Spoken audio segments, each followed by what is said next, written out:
H-Town, what's up? You know what time it is. It's time for the best 120 minutes of your day. The Chop Shop, the nation's #1 urban sports talk show, and also your midday sports happy hour.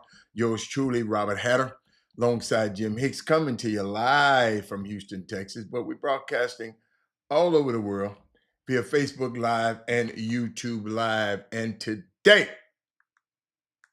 is Tuesday. Can't wait.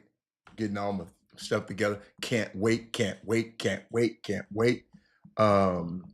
get this show started. It's gonna be, oh my God, you need to let me tell you something. I see you, Thaddeus Moody. I see you there, Anderson. I'm watching you, baby. I'm watching you pile in. Let me share the show because I haven't shared it yet. Let me share it manually. I was trying to do some stuff over here, but I can't do but one thing at a time. I'm here by myself today. Let's see. Let me see if I done popped up on the screen. Oh, there I am. Okay, let me share the show. Just like I asked y'all to do. Let's see. Share it to my groups. Go over to YouTube. And go to YouTube. Figured out this button a long time ago and hit it. That's me talking. And then I go to YouTube. I share it again, but I'll share it to my who I share it to my Twitter. That's what I call it. I don't like X. I don't like X, so I call it Twitter. But that's that. I think I just shared it to everybody. I'm trying to get down. I'm just making sure. I see Robert Young in the building. I see Ed Harris in the building.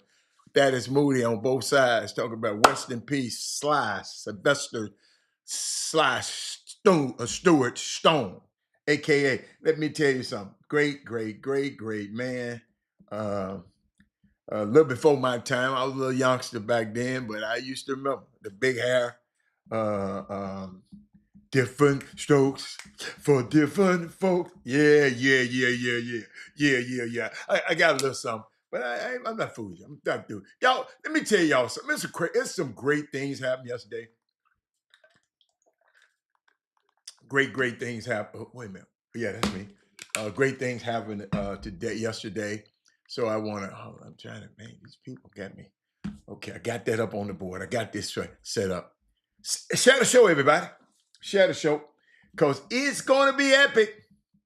I'm telling y'all. I mean, the more I sit back, the more I watch this Chop Shop. When I go back and listen to the thing, sometimes, man, you got to go and back and listen to some stuff that you do. You know, I used to didn't like listening to them because I don't like hearing myself. I don't like hearing myself. So I used to didn't. I don't like listening to it. The show, but now I've learned to go back and listen to pick up things and just see what actually am I.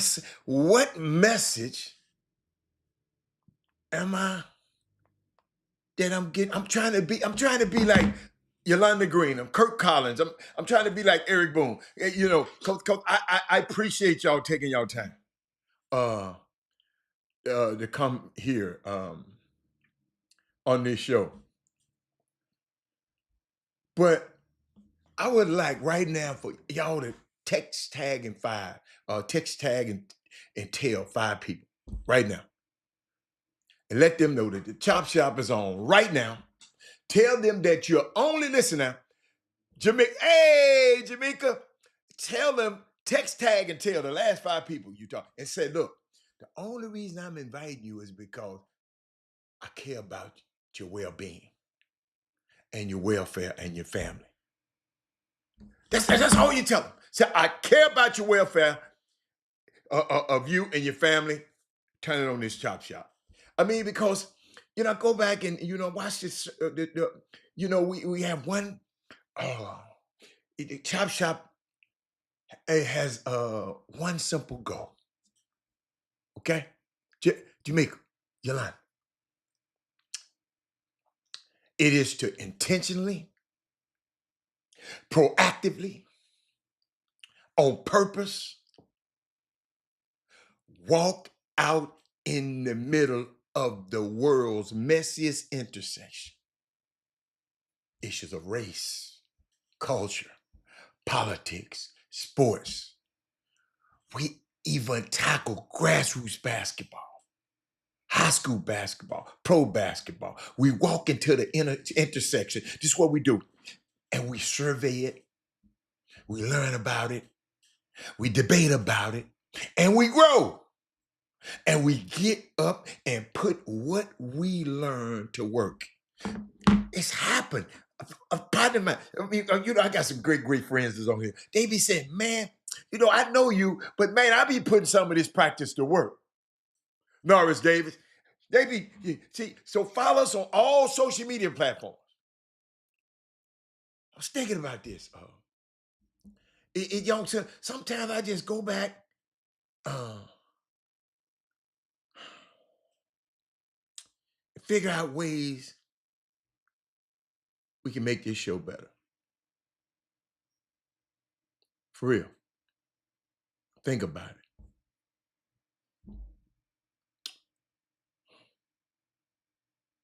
I'm serious, y'all. Every day,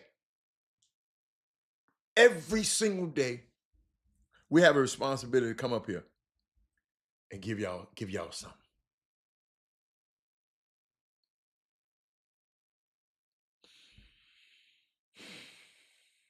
And today, I got a few things I saw.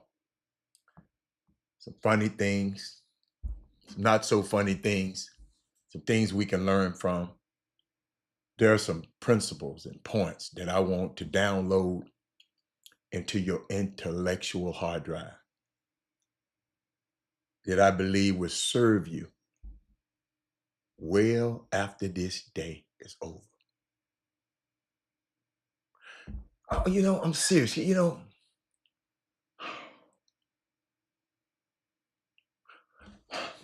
I like to get inspiration, but along with my information. You should get inspiration along with your some people be informed and not inspired. Some people be inspired but not informed. I was just thinking about because the only true wisdom is in knowing that you know nothing. Wow. I think Socrates said that. Hold on, let me get me. The only true wisdom, God like that, is in knowing that you know nothing.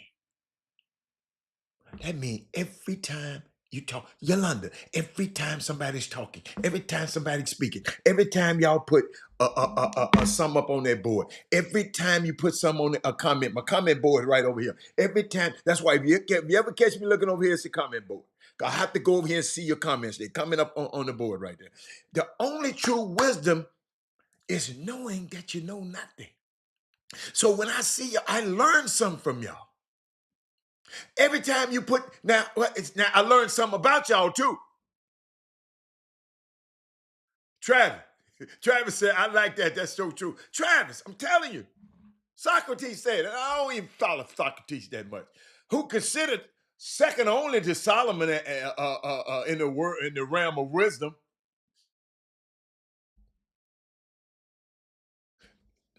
Then I read this little book by Nigel I think it's Warburton. It's a little history of philosophy, right? And I think in the book he said, wisdom isn't knowing a lot of facts or how to do something. Wisdom is having an understanding of the true nature of our existence, including our own limitation. Ladies and gentlemen, keep asking questions on this show. And don't get mad when I challenge your comment, because all I'm doing is keep asking questions so it can make you answer them. Keep asking questions. That Woodstock generation, everybody was talking about they was high, but they always ask questions.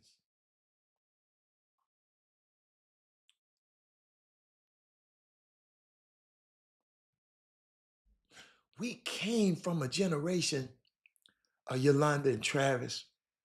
Travis, I'm going somewhere. I'm setting something up, Travis. But you know, sometimes I got to give context. See, you won't say, well, Robert, where you coming from? We came from a generation. She said, read that again, please. Hold on. All right. And Nigel Warburg, I want to give him the credit. I didn't say this. He got this book called A Little History of Philosophy. He said, wisdom isn't knowing a lot of facts or how to do something. Wisdom is having the understanding of the true nature of our existence, including our own limitations. If we don't know something, Frank, ask questions. Big coach, ask questions. If you don't know something, the Woodstock, I never forget that Woodstock generation. You know, out there with Jimi Hendrix and everybody out there stoned out, but they always ask questions. Y'all, we came from a generation that built their identity on questioning everything. That's why I love when y'all say something to me. I love when your comments. Y'all should be coming and coming and coming. This stuff I'm talking about right now, coming and coming and stuff I'm finna talk about in a minute, you should be commenting. Because we built, they built an identity on questioning everything. But now we got a generation that accepts everything. We accept a damn fool out there sending the National Guards, the deal who used to get National Guard in the military, they used to being in war zone to dealing with our own citizens. Because a lot of us didn't get out and vote and lied that we were voting for Kamala and didn't. I know some of y'all out there. And your little Hispanic friends and your little Cuban friends, I couldn't vote for a woman. And all you guys talking about you couldn't vote for a woman. We came from a generation that questioned everything, and now we don't question nothing.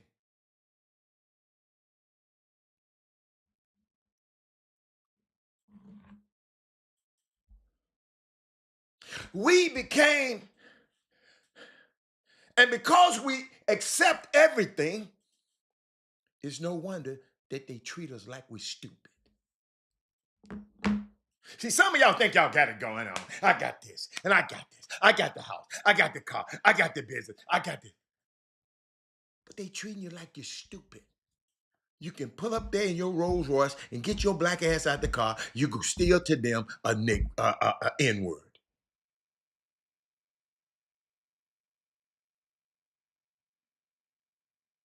Man was the president of the United States, and a man made a living mocking him.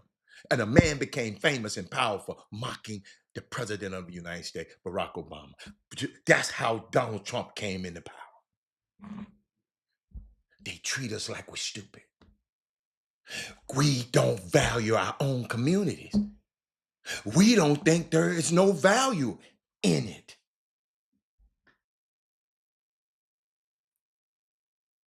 Bothers me when I have to come on here and fight with y'all about the summer basketball community. Something that when you walk in the gym and I had a picture, somebody gave me a picture the other day. Where them little boys at? He sent me a picture of the little kids up on the screen. I didn't put it on the screen. Let me see, can I find it? He sent it to me. And I looked in the gym. Hold up, Gary sent it to me. No, it wasn't that day. Group of young kids just sitting there. Hold up, I'm gonna find it. Don't think I ain't gonna find it. This probably hit it right here. Oh, I'm doing the wrong thing. I'm doing the wrong thing. And I just sit there. I just sit there. Hold on. Hold on. Where is that? Yeah, it's right here. These little young kids went to the EYBL. Most of them kids black. 90% of them. 90-some% of them.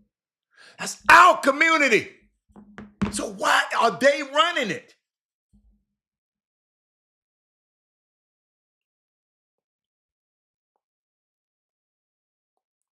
Look at him. Look at him.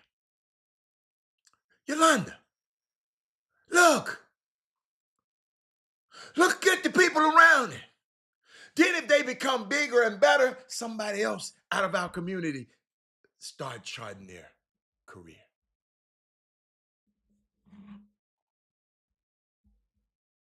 Make us look stupid.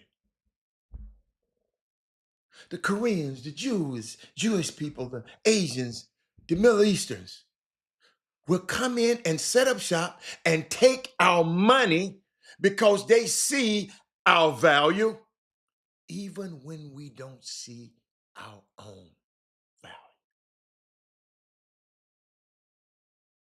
And they will so handle us with so low disdain that we will do business with, they will do business with us, but they won't shake our hands and will slip your chain through your change through the plexiglass and expect you to take it. Ladies and gentlemen, being old don't mean you're wise. I don't know what made me talk about this today. Because I watched the BET Awards last night. We're going to talk about it.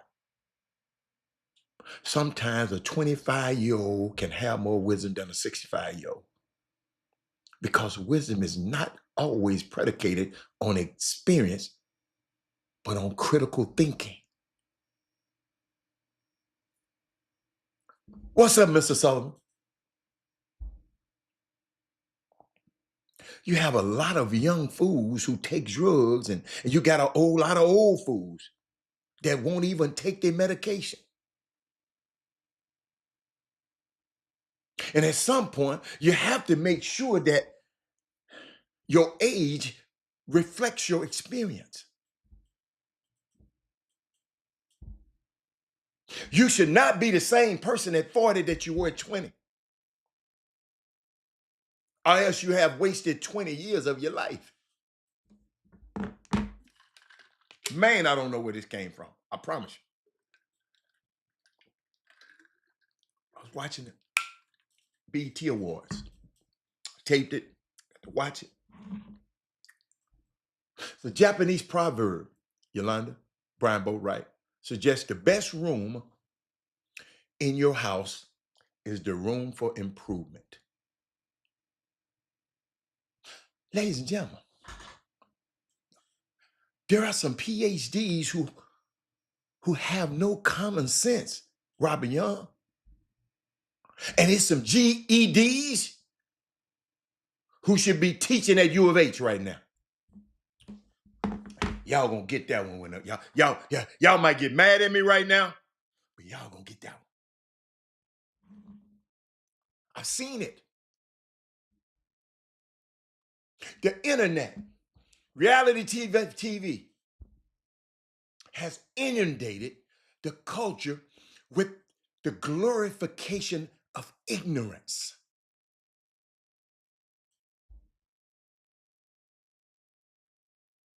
The average professional athlete has to file for bankruptcy within 4 years after their retirement. Because of, in spite of them having strength, speed, agility, they lack wisdom.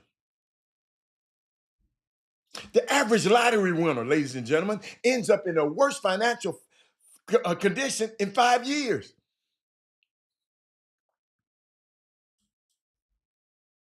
Wisdom. Ladies and gentlemen, somebody sent me some last night. I didn't understand what it is. You had this one guy talking, and this other guy talking. Dude talking about, if you in my city, I'm gonna roll up on you. I'm gonna roll up in you. So doing a live stream, like we doing right now, on the Vegas Strip. You can see the Vegas Strip in the background. Young black man, his wife, arguing and fussing with a dude on YouTubers. They YouTube and they trying to get strikes against you so you cannot be monetized and do stake, hurting each other's livelihood, thinking it's funny. And the dude rolled up and shot the man and his wife on live stream. They treating us like we stupid. And we doing this stupid stuff like this. Everybody want to be famous. I watched the BET Awards. They around here got the little influencers and the little TikTokers and all of them people. You used to have real stars with real talent, not somebody just, and nothing against them. Google it. I didn't want to give you no more trauma porn, but talking negative about each other like they do in this basketball community. Talking negative on social media. Dude roll up on him and shot the dude first and said she got to say something, he shot her too. Kill both of them. It's on live. They were streaming.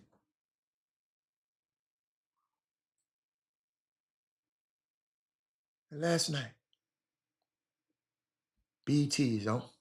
Used to be owned by Bob Johnson and his wife, Sheila. They sold it for a whole lot of money to Viacom. Black entertainment television is not owned by black people. It's owned by a white conglomerate called Viacom. Bob Johnson got his billion. His wife, Sheila, got her billions. They going on to be. I don't salute them. Because BET could have been more valuable now. And more reach, more influential now. They'd have held on to it. Because they trying to sell it now, but they don't want to sell it. They want to sell it to who they want to sell it to.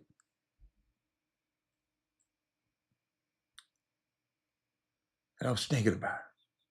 They call it the culture's biggest night. That's what they dubbed. The culture's biggest night. BET Awards. They got this thing with 106, instead of 106 in the park, they're going to have 106 in sports. For the culture.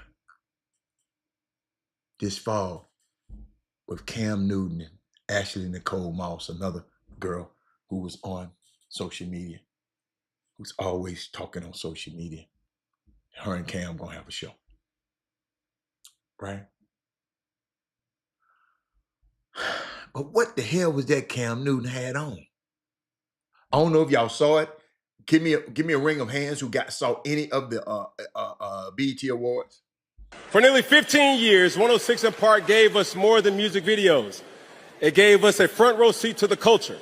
And today, we're thrilled to announce that we're bringing the heart of 106 to where the culture lives today, and that's sports. Yes, Cam and I are so honored to be your new host of BET's spinoff of 106.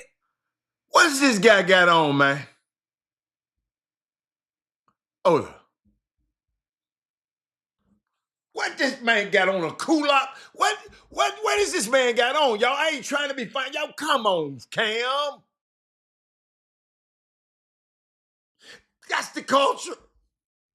Ain't my culture. I guess that's dandyism. Y'all talk to me. Don't leave me out here by myself.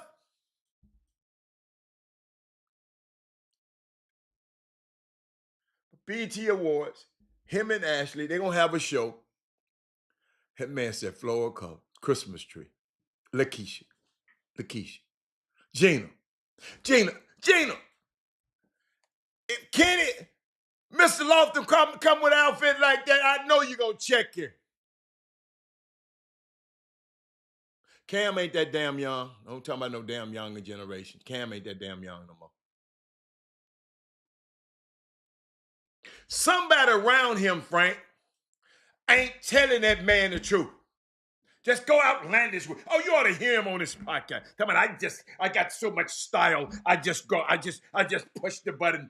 Man, I don't like that. I don't like that. I just want to find, if somebody on that like it, explain it to me. Then I'll be all right. If somebody like it, just let me know. It's okay. I just don't like it. I ain't trying to stop y'all from liking it. Gina, this show gonna be crazy today, Gina. Gina, I got some stuff, Gina. I got some stuff. Let me keep going down the list. I'm just going through some stuff. Hey. At 1 o'clock today, if you got some basketball, high school age basketball players, Fundy Recreational Center at 110 Sabine Street. 110 Sabine, downtown. The world's famous Fundy. From 1 to 3 o'clock, you got free open run. Free open run. Free open run. Come in there, just shoot and just play. All right? That man said Cam is weird. Cam looked like he had some hustle. Frank, they do it Monday. Wait a minute. They do it Monday, Tuesday, and Thursday. They skip Wednesday now. They ain't playing tomorrow now. Don't bring your little butt up there tomorrow. Ladies and gentlemen,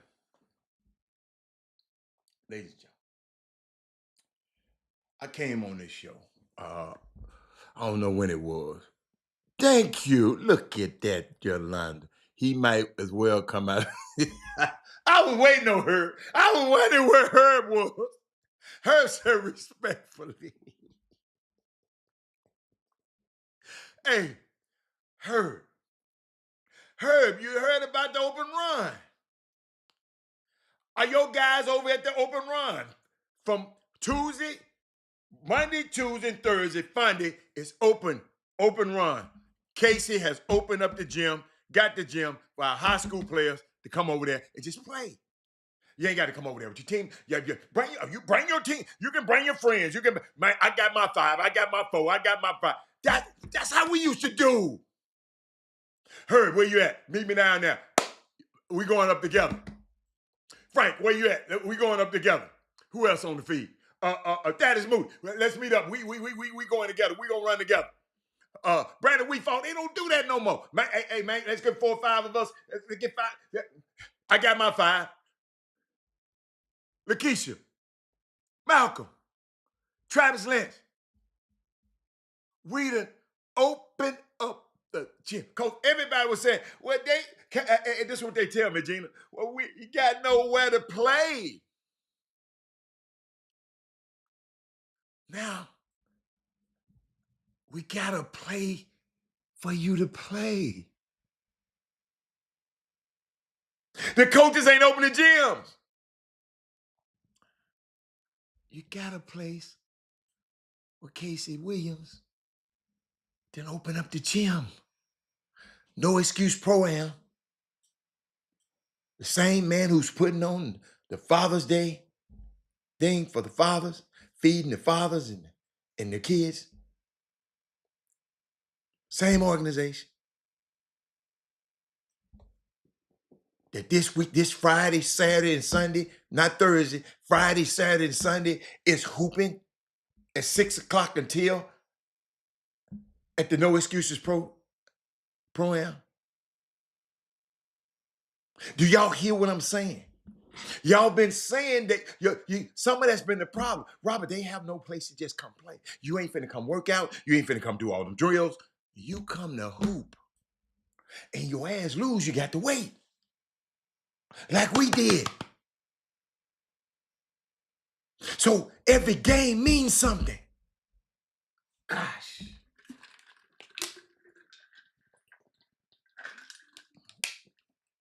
I don't feel the energy. I don't feel the energy. Because usually y'all comment. But y'all ain't said nothing. Is it because you didn't do it? You didn't think to do it? That you don't want to support it? We got to get out of that. We got to get out of that, y'all. But a few months ago, Sam Mack, oh my God. Sam Mack said these young athletes don't want it like we wanted it. Sam, think about this, Sam. Sam, they always talking about where they can't hoop. The coaches don't open the gym. The high school coaches don't open the gym. We ain't got nowhere to just hoop. Sam, I alleviate that problem. I get you a free air-conditioned gym, the world-famous Fundy, where every pro done played in. You can get a chance to come play in Monday, Tuesday, and Thursday. Man, the comments should be flooding. My email should be flooding. Chop Shop Htx at gmail.com. It should be flooded saying, well, how do I get my son down there? When can he go? How good he got to be? Saying something. I ain't talking about no teams. I ain't talking about nobody setting up. I ain't talking about no weekly Wildcat setting up his team to do. I ain't talking about that. I'm talking about open gym.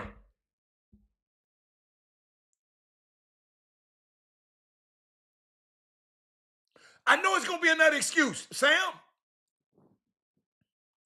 But I'm eliminating all the excuses, Sam. What hours? 1 o'clock to 3 o'clock. But I know they are extended. If they hooping good, I know it's 30 more minutes of hooping we can get out of it.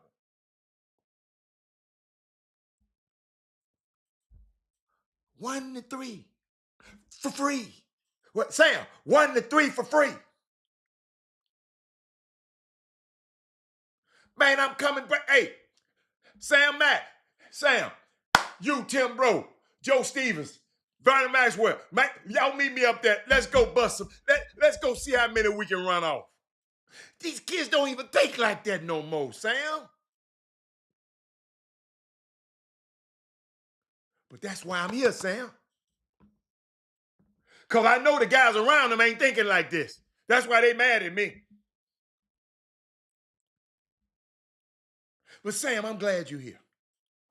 Sam, I was sponsoring a summer basketball team back in 2008, 7, 8.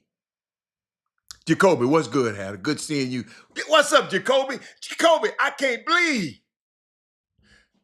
One day I'm going to get like you and play golf every day. Not every day, but you should want to be able to have an option to be able to play golf every day. They do it. Why in the hell that I can't do it? Y'all drink every day. Y'all smoke every day. Y'all you chase women every day. I like to play golf.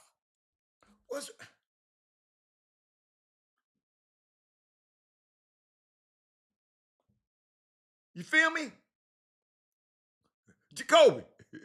A lot of people do a lot of stuff every day. As much as I done did for people for the last 30 years, I should be able to. I'm going to put it like that. So keep doing stuff for people, Jacoby. It'll happen for you. He said, one day I'm going to get like you and play golf. Yes. I want you to. If you help enough other people get what they want, you can get what you want. You got to help somebody now. Can't be selfish. Sam said, I appreciate what you're doing and setting up these young players. Man, Sam, come on, man. Sam, they was complaining, man. Everybody in the gym and doing in workouts and everything, the EYBL and everything. Now then they said, we ain't got no gyms where we can go hoop at. Won't no high school coach open up their gym. The people want us to pay. I done hook it up where you don't have to pay 3 times a week. Sam, I had a kid meet me in Fundy yesterday to train, but told him to play pickup once I saw the other kid. Thank you, Herb. That's what it's about.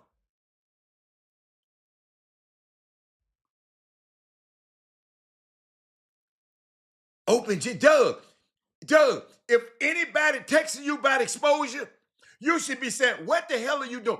I'm finna expose you to something. Monday, Tuesday, Thursday, Monday, 1 to 3. Take you a group of guys over there and y'all bust some ass and see who good enough. What's up, Frank?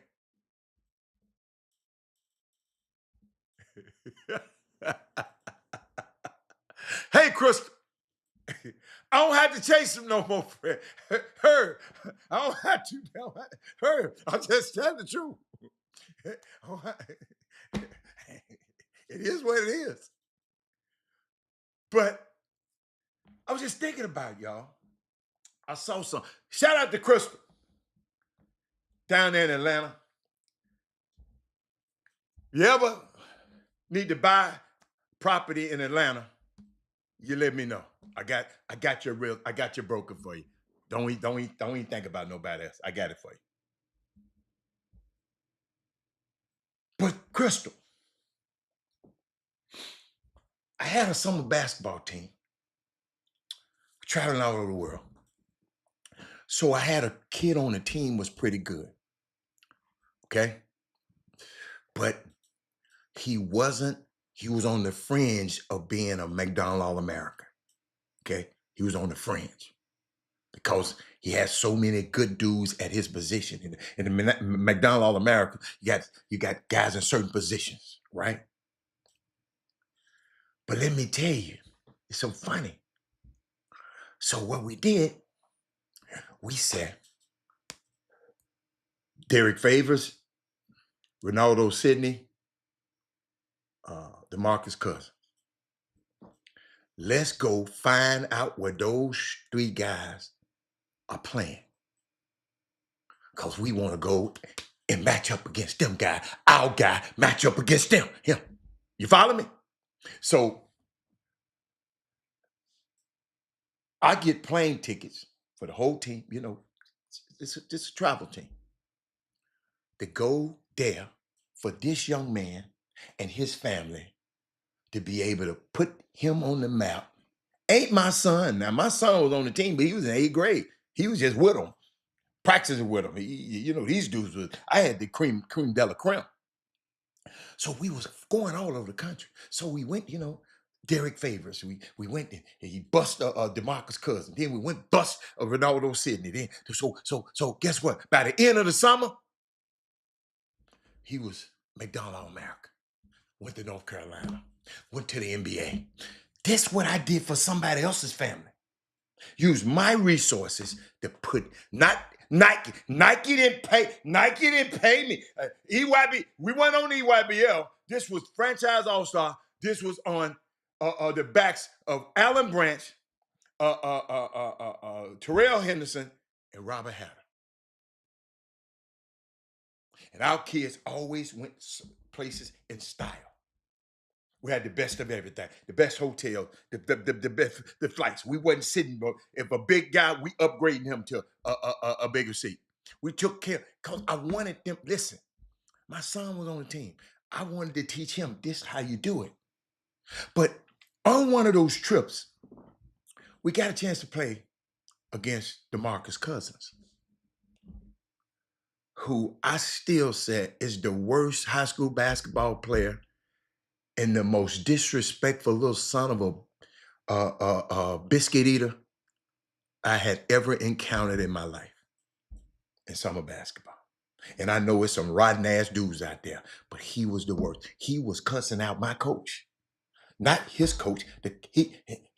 So you know what he gonna do to play, because he was getting his head tore off by John. He was cussing the coach out. He just uncontrollable in high school. Y'all hear me?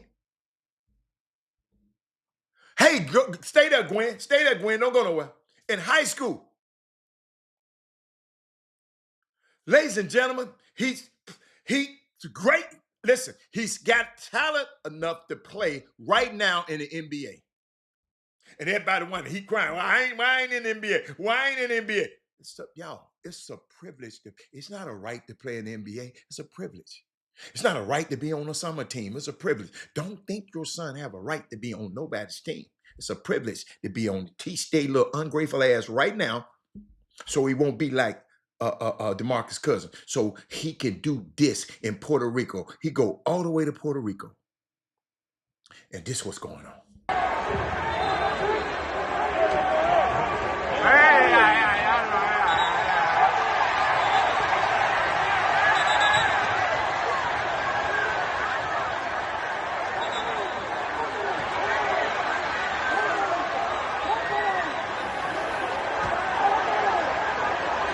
You don't stop that mess in high school. You gonna go and be an ignorant ass and dumb.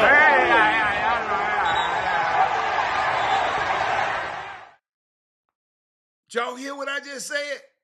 This the same little dude in high school that was cussing our coaches out. Jacoby, when y'all be around here kissing these dudes behinds, this would have happened. Ante molesto.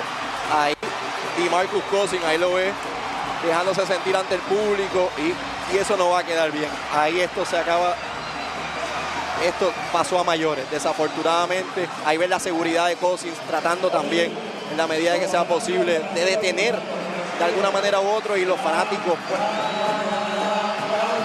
respondiendo. Ahí no vamos. Ladies and gentlemen, y'all got to hear this. Sam Mack, I called it in high school. So if you are disrespectful, unemployable ass kid in high school, you're going to be a disrespectful, unemployable ass grown adult in the workplace. But they kissed his behind back there. And look what happened. What make you want to do the fan? You want to shake your private parts at a dude, number one. I want a woman over there. Herb Baker. I never forget it, man. Cussing my coaches out.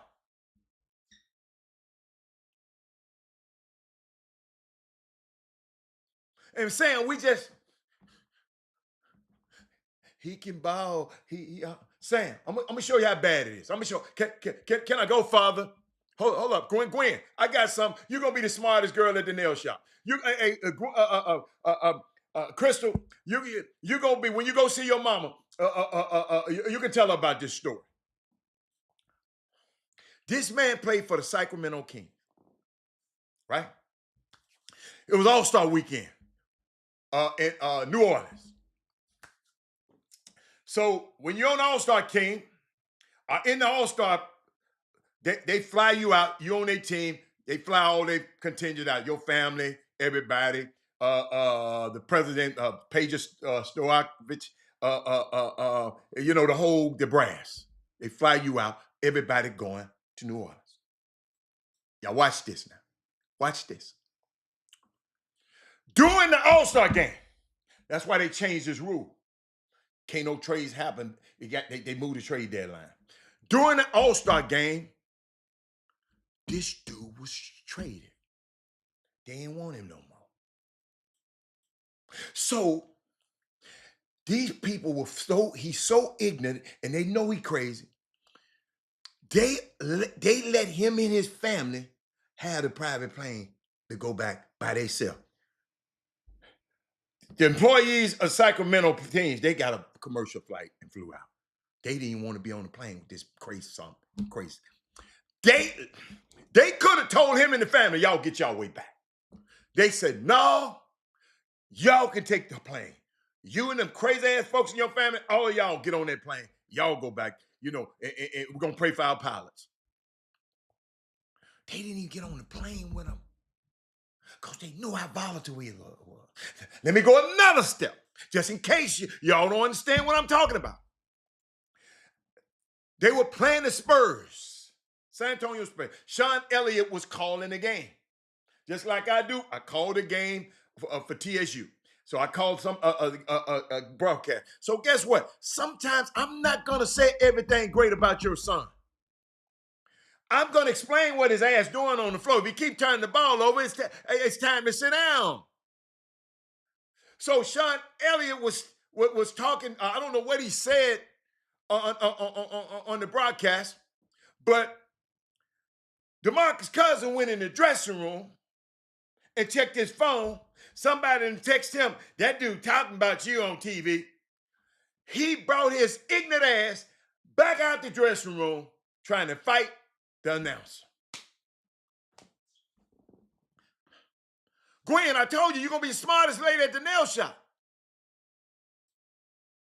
Now, let me go hear some of y'all comments. Somebody said, Sam Mack said, all they want to do is play video games now and wish they was good. Okay, I got this. Sam, we talked about that. Oh my God, that's awful, Gwen said. I know I don't be in sports like that, but that's very disrespectful. You're right. See, that's why I love Gwen. This is why, Gwen, I need 10 more like you. So I can explain this stuff. I need you to duplicate. I need you to duplicate yourself 10 times. I need 10 women that don't know nothing about sports, but this show is more about this show is about life. And make sure they go back to the beginning of this show and listen what I said in the beginning. He said, I don't condone it, but I played in Puerto Rico. Them dudes in the city get deal respect. I don't care. I'm talking about, hey, I know people in foreign countries. I've been there. They worse in Greece. And they don't even want to pay you in Greece. Sam Mack said, what he don't know is they will kill you. Wow. What you don't know is they will kill you in Puerto Rico and these little countries. Not just there, but in other countries also. It's not the same when you play. And the only thing Puerto Rico, he get away with it is because Puerto Rico is America. It's American soil. It's not a foreign country.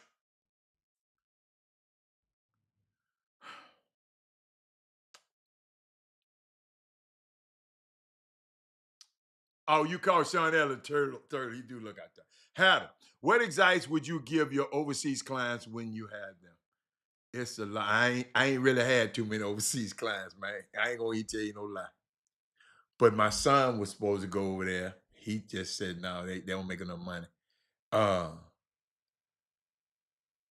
Advice I give to anybody, even before I travel, I want to know what's going on in that area. What kind of advisories in those countries?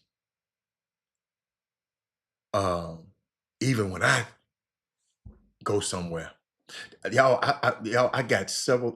I want to go. It's several places that I need to be overseas right now. But y'all, I ain't gonna tell y'all no lie. I got a reluctance to it because this damn fool in the White House right now, man. I'm serious. I just don't trust it. I just don't trust it. So my advice, no drugs, none.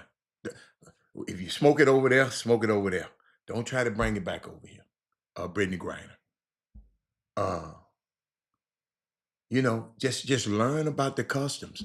Talk to the players. Talk to the people who own the place, own the teams. Tell me, in other words, I shouldn't have to advise you to be a good human being wherever you go. That's our damn problem. I shouldn't have to just to be kind and be respectful. That damn fool right I just showed y'all a few minutes ago, he wasn't respectful in high school. So, and he whining.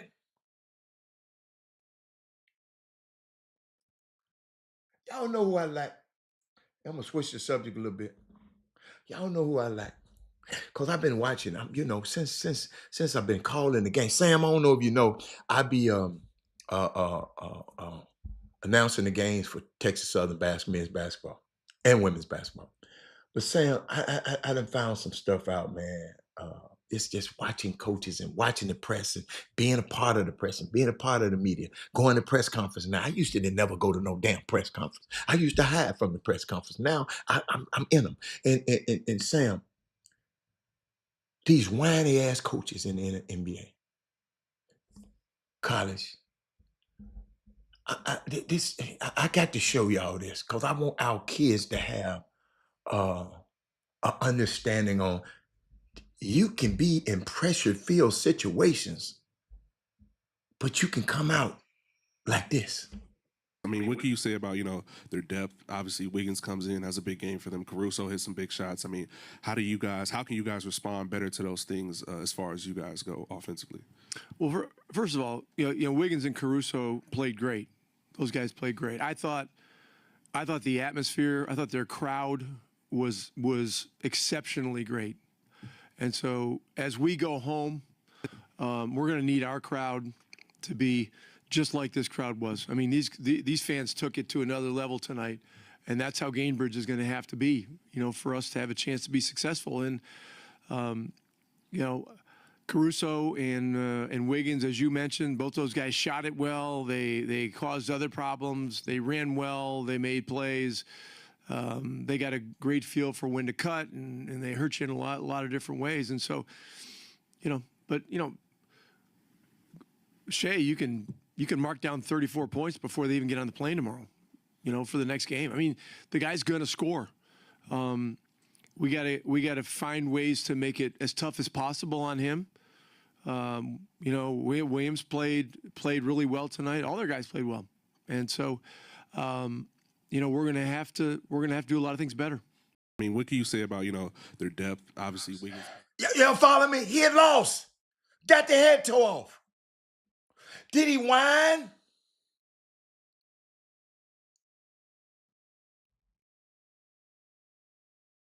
Y'all, it's a right way to do wrong. But I've been hearing this. And Sam, I'm glad you're here.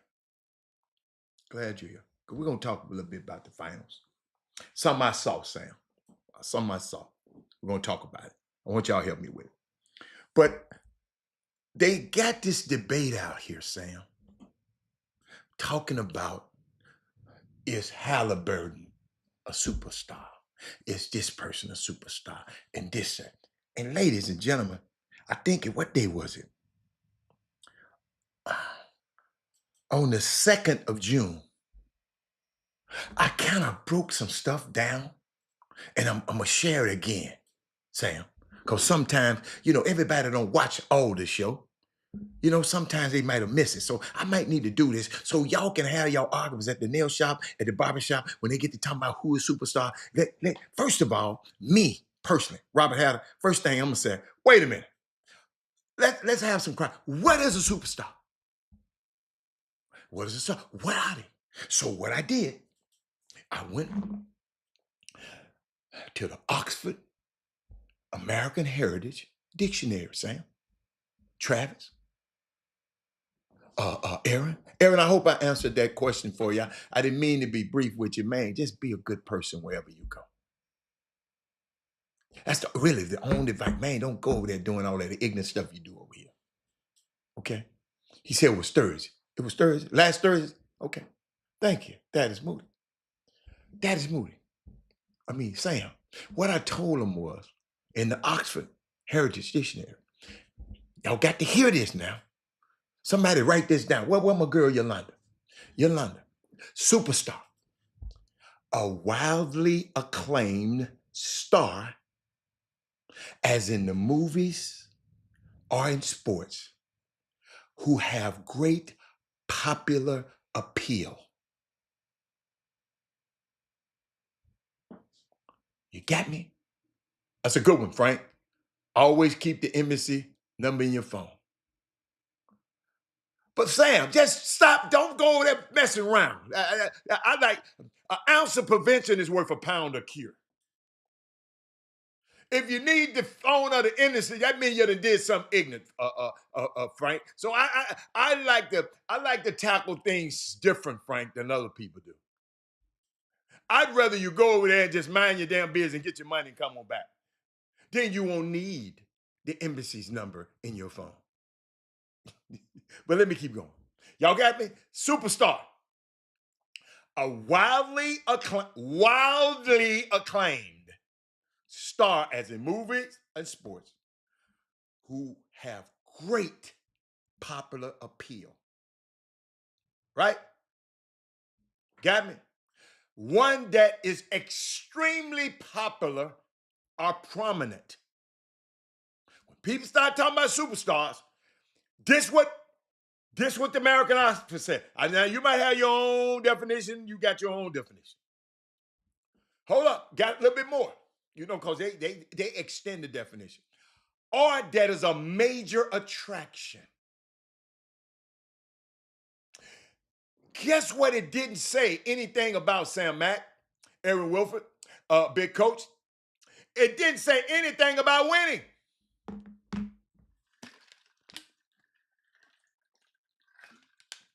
Is everybody caught up? Because we're in class. I'm going to take you to school before you go to school. That's my man, Joe Madison. Oh, man, that's my man.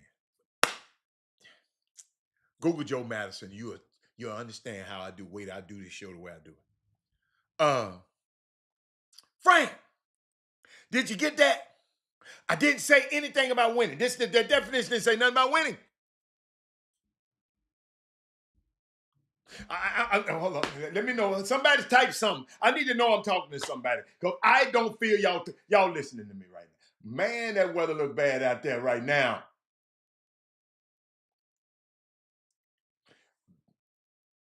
How you feeling over there, Boom? Is there anybody out there, man? Let me look. Let me see. God, I won't nobody say nothing. Is anybody out there? Somebody type something. I'll wait. Is my mic working? Testing.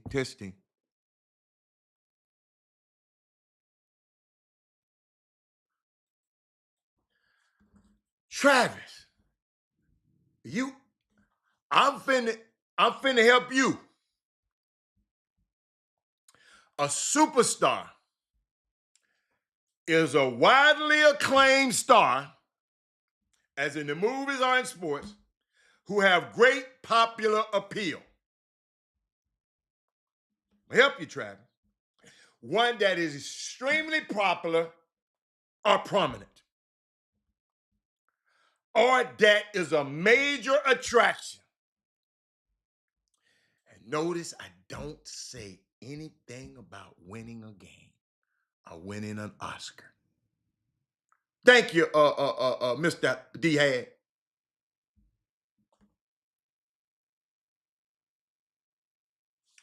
Based on this definition of superstar, is Halliburton a superstar or not?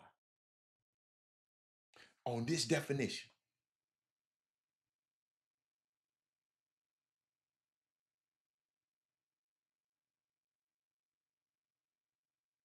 Based on this definition, is Halliburton a superstar?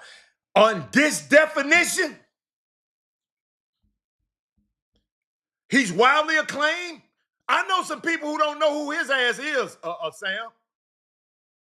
So he's not wildly acclaimed. Gwen Hargrove probably don't know. There's some people out, basketball. Widely acclaimed, who has great popular appeal. Popular appeal means people outside of the sport knows you, not just the people inside of the sport. That is extremely popular and extremely prominent. He can walk down the street, and I know some people that walk right past his ass. Sam, you didn't hear the definition. And it don't say nothing about winning. Is he wildly popular? My sister don't know who he is.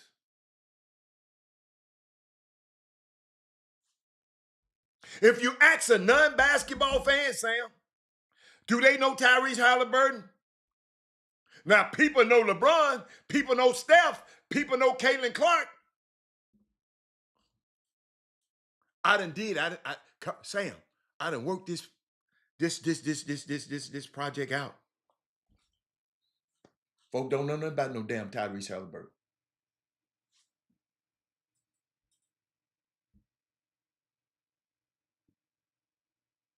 So now, I just told you what superstar is. That's what I'm talking about. By the definition. By the definition. That's why I'm telling y'all. That's why I went and got the book. I went and got the big dictionary. I wasn't playing Doug. Herb. Former Houston Rockets Sam Mack is right here in the building. Now, Sam, now we know what a star is, a superstar is, because I just gave you the definition. So I said, let me look up what's a star. Sam, come on now. I got to do my homework, Sam. So a star, they say, watch this, Sam. To present or feature in a leading role. To play a leading role in a theatrical production. To do an outstanding job, perform excellently. Sam, it seemed like star has more to do with performance. Superstar is popularity. This really sound like Halliburton and Brunson. They do an outstanding job. They perform excellent. They are leading roles for their team, but they are not wildly acclaimed stars. The star is somebody who performs well. The superstar is somebody who has great appeal.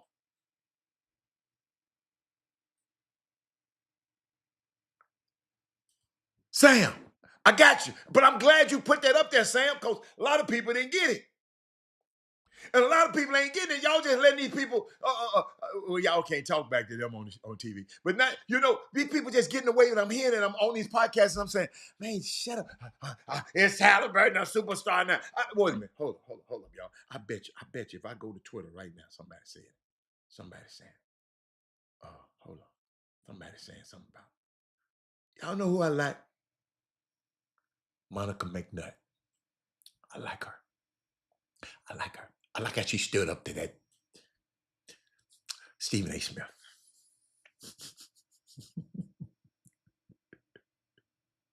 Hold up, y'all.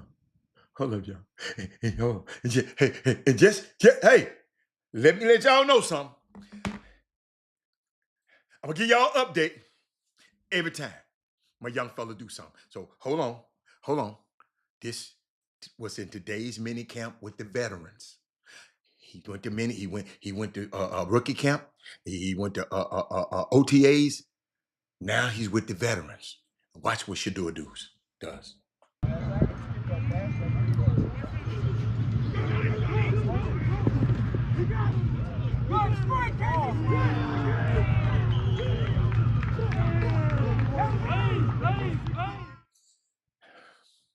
Now y'all know why I didn't worry about them people not drafting him. I know some things that could have happened better. I understood that. But like I told y'all, there you go. Now you're talking. But you done left out. You can't ever say nothing about nobody about putting Wardell, Stephen Curry on that, Sam. Sam, it's blasphemy on this show. Because my favorite player on the planet is Stephen Wardell Curry.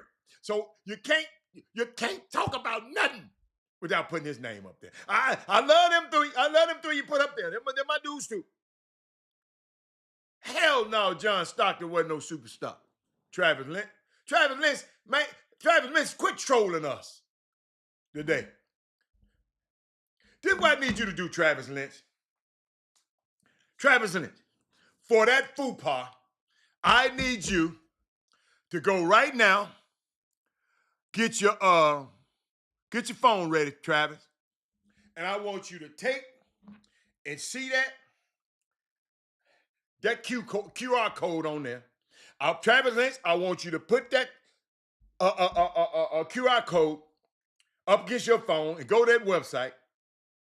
And I want you to do something for me, Mr. Lynch. Talk to your boy. This your homeboy right here. I want you to do something. I don't care what it is. You put a foursome in there. You can get a team yourself. You can donate for one person to go in your place. But I want you to celebrate on July the 3rd, right? July the 3rd at Quail Valley Golf Course, teeing off the Legacy Golf Tournament. Heaven Brown, Kristen Lee, they celebrate their year 25 years of faith, mentorship, academic and athletic excellence. Proceeds support the Reach Foundation for them, the HCL Reach Foundation, mission to help underserved students succeed in school, sports, and life. So if you believe in helping underserved, if you got an organization, you let us know your organization. But this time, we are about to support this one. If not, supporting underserved student athletes succeed in school, sports, and life. They already got the organization. All you need to do is register and help become a sponsor, become a vendor, so you can come out July the 3rd. It's not far away. So go right now to your QR code, put it up there. I got it right there. It's sitting, let me see, where the QR code? Right there, right there. Being inverted is kind of weird. Right there. July 3rd. Come on, man. Great cause. Yeah. So I just want to let y'all know that it's near and dear to my heart. Heaven Bound Christian League. These people are already doing. They have the kids in camp right now. In next month, they're gonna have a big camp, and they're gonna have a golf tournament to culminate this thing. Man, let's get out there and support these kids. All right, everybody out there should understand, want to help an underserved student athlete succeed in school, in sports, and life. And these people have been doing it for 25 years. So guess what? Let's just help them. You got me? You got me? Sam Mack. Something that's near and dear to your heart, because I know you used to terrorize. No Excuses Pro-Am. It starts up this Friday. I said Thursday, they done switched it.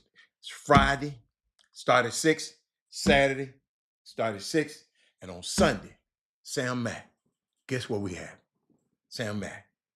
It's Father's Day weekend. Father's Day on that day, starting from 12 to 9. Guess what, Sam? Sam, I know I don't know where you're living now, but Sam, see if you ever heard of this before. Watch this, Sam. Fathers, you bring your kids. You and your kids eat free. You know they do everything for the mother, Sam, on Mother's Day. Lines be down the street. Flowers, they run out of flowers. They run out of everything on Mother's Day. Sam, we trying to buck that trend. And we saying, look, fathers are just important. Mamas, wives, girlfriends, bring your husbands, your boyfriends, your significant others, bring them out to Father's Day weekend. Fathers, I mean mentors, coaches, all of y'all, surrogate fathers, every kind of father that you, man, some of y'all be better than these kids. Y'all helps. I ain't gonna say y'all better. Some of y'all help be that father figure in some of these kids' life. And she said, no, I ain't throwing the women under the bus. No, I'm not. No, I'm not. I'm saying this is what I'm saying. Commercially, because I ain't talking about the women. Commercially, they commercialize Mother's Day. And so what? We just okay. Yeah, we're gonna go buy the flowers. We're gonna buy the. They commercialize. They don't. So let's honor fathers ourselves. We don't need Hallmark to tell us. We don't need the restaurants not opening up, being lying around the corner telling us how important fathers are. You know, cause man, these fathers doing great things too, and we'll never take nothing away from a woman because because we shine in the men, never dim the woman. Woman is the most precious thing in the world. But especially on this show, we have a whole Wednesday just for Women Rock Wednesday. So women run that show. If a guy have a comment, we're gonna look at the woman's comment first. So but it's just a unique thing that you got black men thinking about fathers, about fatherhood, and it's just precious to me. I'm serious, y'all. It's precious to me, and I can't wait. We're gonna do the Chop Shop live on a Sunday. We ain't never did this before. I'm trying to figure out how to make it work. I got to go and check out the logistics and check out the stuff and make sure that the internet and everything is on and popping. And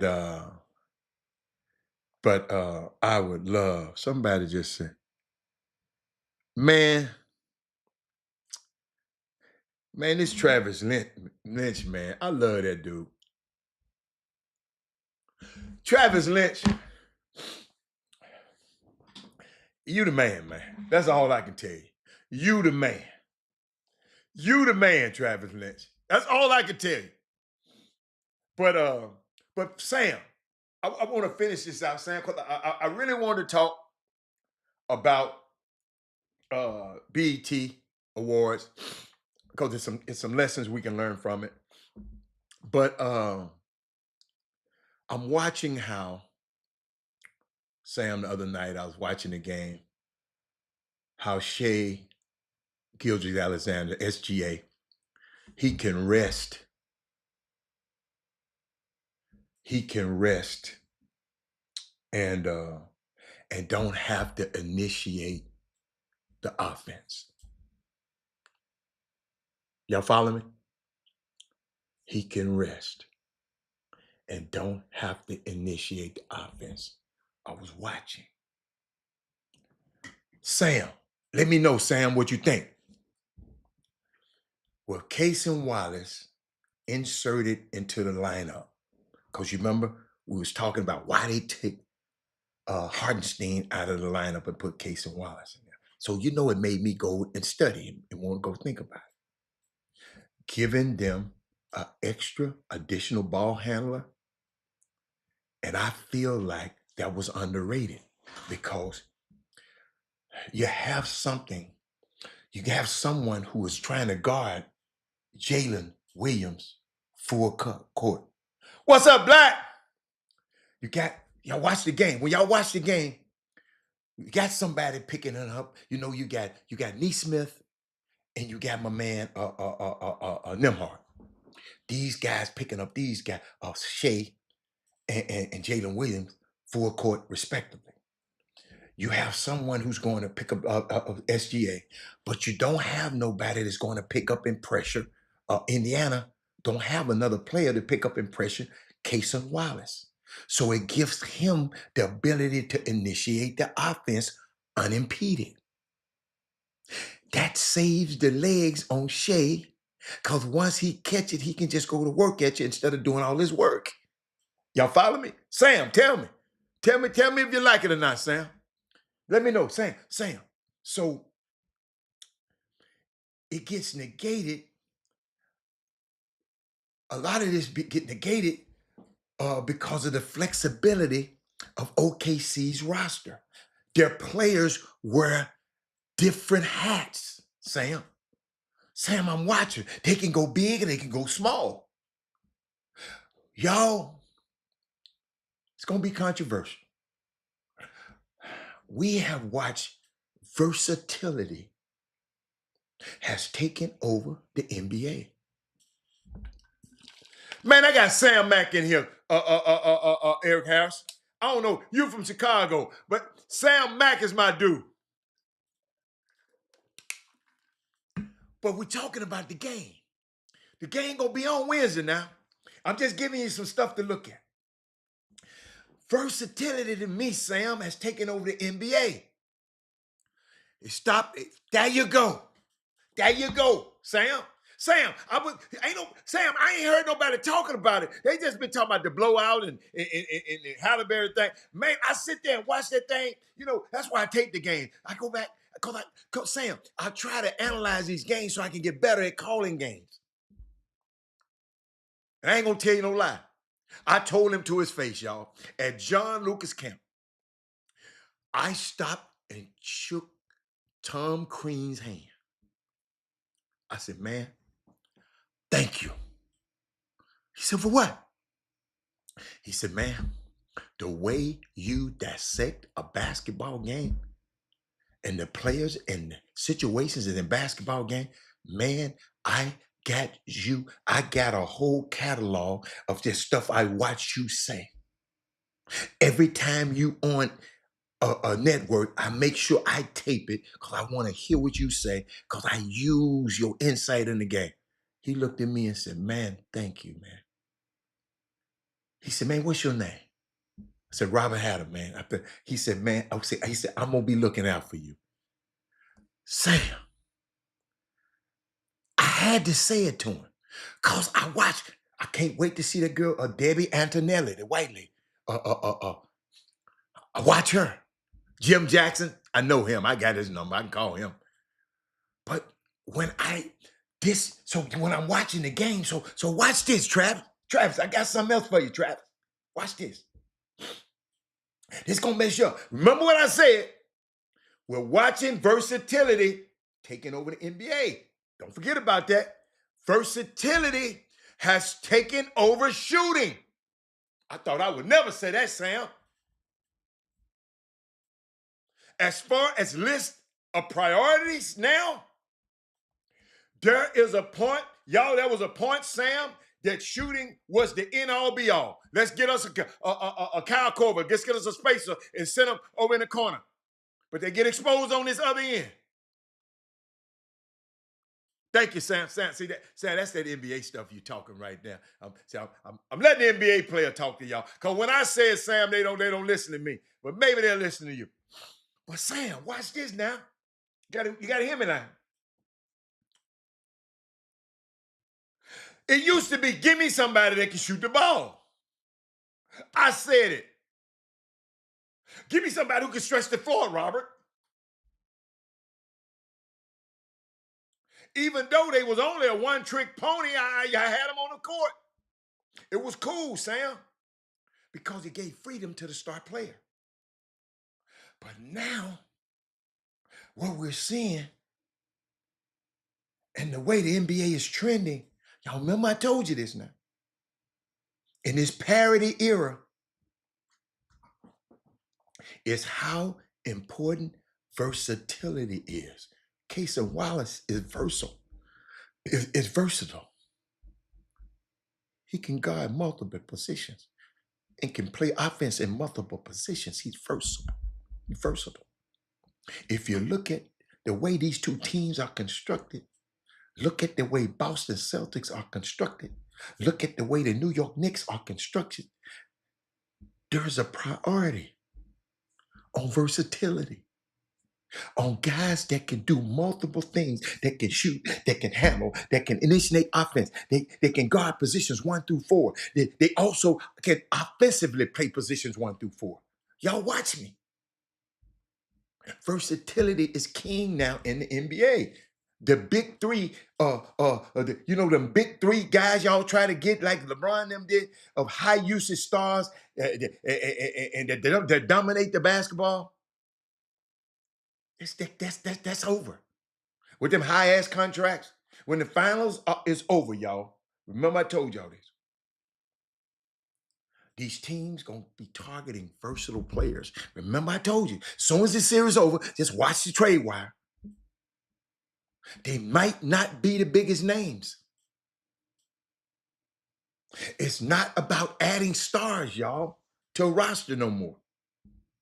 It's not about adding bad contracts and bad chemistry. That's why I'm reluctant about KD coming to the Rockets. I like what the Rockets doing. Everybody telling them what they need. But something gonna happen in the next few days, y'all. But I saw something, and I don't know if y'all thought about that. They said, watch this now. What if length and versatility? Absolutely. Jay, what's up, Jay Jackson? Jay Jackson. What if y'all hear me now? Because y'all sometimes y'all can't hear me as good. I'm gonna put it where the ghost can get it. I saw this post. They said, "What if the Thunder and the Pacers could steal one player from the teams they eliminated in the playoffs?"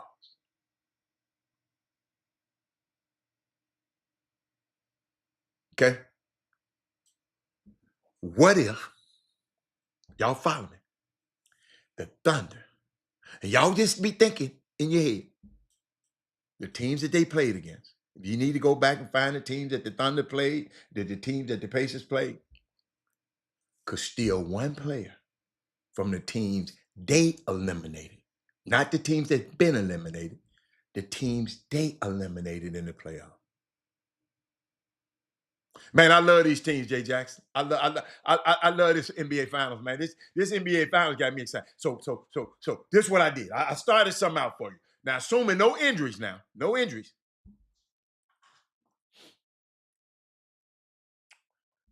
For the Thunder, I'm starting. This is what I'm starting. Y'all ready? Y'all write this down.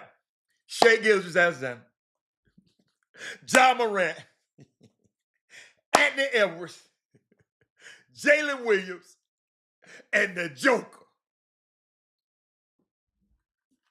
Coming off the bench, Chet Holmgren, Lou Dort, Isaiah Hartenstein, Alex Caruso.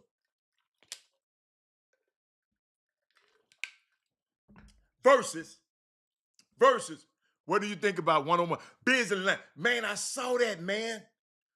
We're going to talk about that.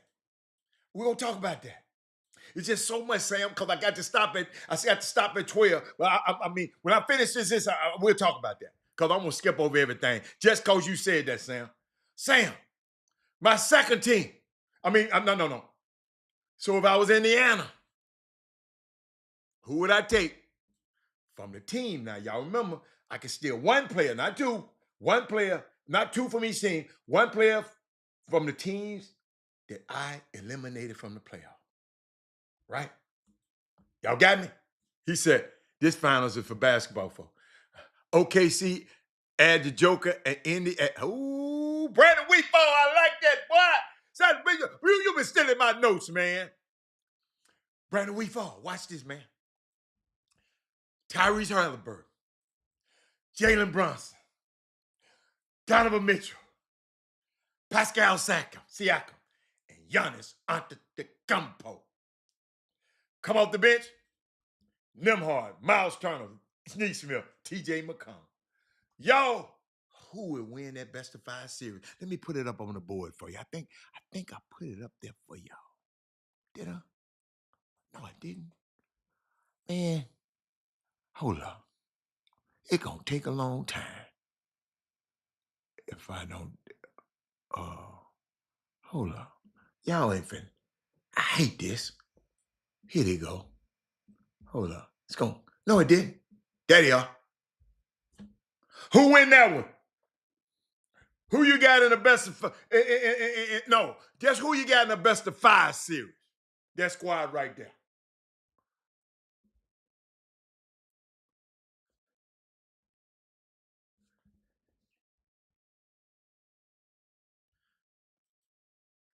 Look at that, y'all. I could have had Tatum in there. But Indiana didn't beat Tatum. No, Sam, can put Tatum. They had to be, Indiana didn't beat Tatum. New York beat Tatum. I'm talking about somebody you beat. No, I didn't say the East. Somebody you beat. They beat Ja. They beat Anthony. You follow me, Sam? Not the East, not the whole East, just the teams that you beat. He said, damn, that's a hard one, GM. Oh, you like this shirt, huh? That's from a dude out there in L.A., man. What's his name? Get up and down. Get up and down. That's what it said on the shirt. You get up and down. Thank you for paying attention to the shirt. It's tight as hell, though. I'm Euro over here, Sam. But Sam, you said a minute ago, man, I can't play it, Sam. I can't play Beasley in the game because the game is copywritten, so I can't play the game. But Michael Beasley and what's the other boy's name? Sam said the man a minute ago. What's Sam? Lance Stevenson had a 101 contest, and Michael Beasley tore his head clean off the frame. But Sam, when you mentioned something about Beasley, I got to share this. Because that boy, some stuff was going on with that young man, Sam. It was some stuff going on. I think he's one of the most talented. My son fell in love with him because he used to come down here with John Lucas, and Robert was young. He loved first Robert left-handed, Michael Beasley left. He just sit there and watch Michael Beasley and watch how he talk crazy to people all day. My son enjoyed Michael Beasley. Then him, James Harden. He kind of gravitated for it. And guess what? But all of them have to be lefties. So I guess lefties stick together. But I was thinking about this kid, Michael Beasley, and the league did him wrong. But this what got me. Y'all, I want to share this with y'all. Y'all probably have seen it, but this broke my heart. Because this why I got in this business, Sam. Because of stuff like this. I'm talking about my own mother stole. Remember, RP, but my own mother stole from me. You feel me? Like I had to wake up one day in the league, one day in the summertime, and find out everybody was stealing from me down. Everybody from my financial advisor, from my mom, to everybody in my family, to everybody was. You dig what I'm saying? To the point where getting the cut. To the point where I was faced with two evils. It's like, okay, do I let this go on and not tell them because this is my family, or do I cut them off and don't have no family? What was your decision? At first, I tried to explain to them, but you can't explain $1 million problems to somebody ain't never seen $10 before. I've been trying to find good people for so long. I'm tired, bro.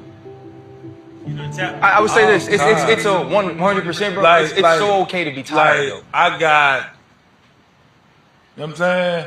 You ain't got nothing left. You ain't got nothing left to give. I'll tell you this, bro. I'll be it. Like whatever you need, dog. Like you just want to talk. Like I for sure can't hoop with you. I'll go out there and pass that hoe.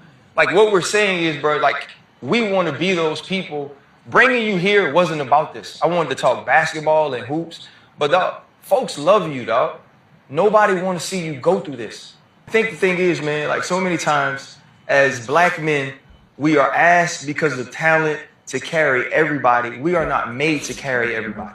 Black women are asked to carry everybody. They are not made to carry everybody. Dog, it takes a fucking village, bro.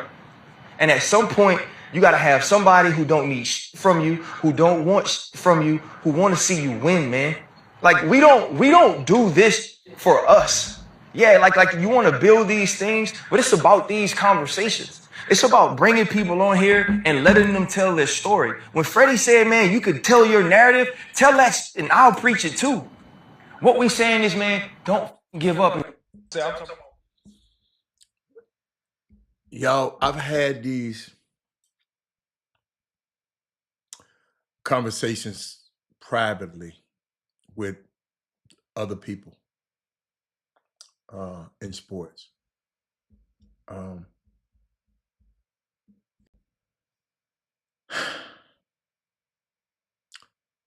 And I'm serious, y'all. Y'all just don't understand, man.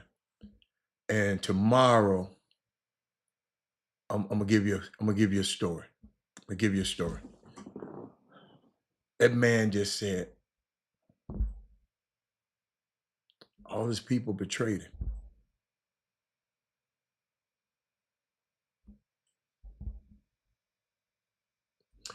I'm gonna share that with y'all tomorrow. Jimmy just came in. Remind me, Thaddeus Moody. It's a powerful subject that young men need, young men and women. NIL, which is NIL coming up, these people getting this money. I got something to share with y'all. But what's up, Jimmy? How you doing, man? Let me see. There you go. What's going down? What's going on? What's going down? We just talked. Sam Mack in the house, man. Which one, Sam? Which Sam Mack? Ain't but one Sam Mack. You better go. Man, that's right. You're high school basketball. You're a high school basketball guy. Okay, I got you. You ain't a pro guy. Okay, I'm good. Hey, if I was high school basketball, Sam Mack can damn sure attest to this. I was street basketball. And Sam Mack played on one of my pro-am teams I sponsored back in the early 90s. Okay. So that's what I'm saying. How the hell you don't know Sam Mack? Come on, which one? Ain't but one. Oh, you talking about that other dude that's around here that do parties of Sam Mack. No, this the basketball player Sam Mack. Yeah. It's another. Oh, yeah. Yeah. Sam Mack. This one of the, hold up. This one of the 4,000. Yeah. You know what 4,000 mean, though? That's one of the 4,000. Yeah. Yeah, they played in the NBA. Boy, we was rocking, boy, back in them days, boy. I had the whole U of H, probably the whole starting five was one of our team. Right, that's right. I had Sam Mack, David Diaz, Bo Outlaw, Craig Lilly, and Derek Daniels. Yeah. On one. That's a nice little piece of team, right? Hey, and so this little old team here, they had to get them in check a little bit. Jimmy, that wasn't no little old team. That was an ass whooping team right there. Huh? But you know what? It was levels because that team couldn't beat our main team. That was our second team. Well, who in the hell was on the second team? First team? You had just got a lot of these guys. You might remember the names. A couple of them passed away. Our regular starting five on the main team was Creon Dorsey. Yeah, that's my dude. Albert Jones, they called him AJ. Wore two knee sleeves. He'd shoot that thing. It was automatic. Old school. AJ. You had Lee Ellis. He's passed away. Yeah, no, Lee. Yeah. You had Dwayne Rogers. Whenever he didn't play with Frank Seals, this is the only team that he played with in Houston when he wasn't playing with the Houston. That's why he's one of your favorites. Okay. I got you. And we had Darrell Williams. Darrell Williams about 6'5", 6'4", but he plays like he's 6'8". We had Michael Sean Christian on that team.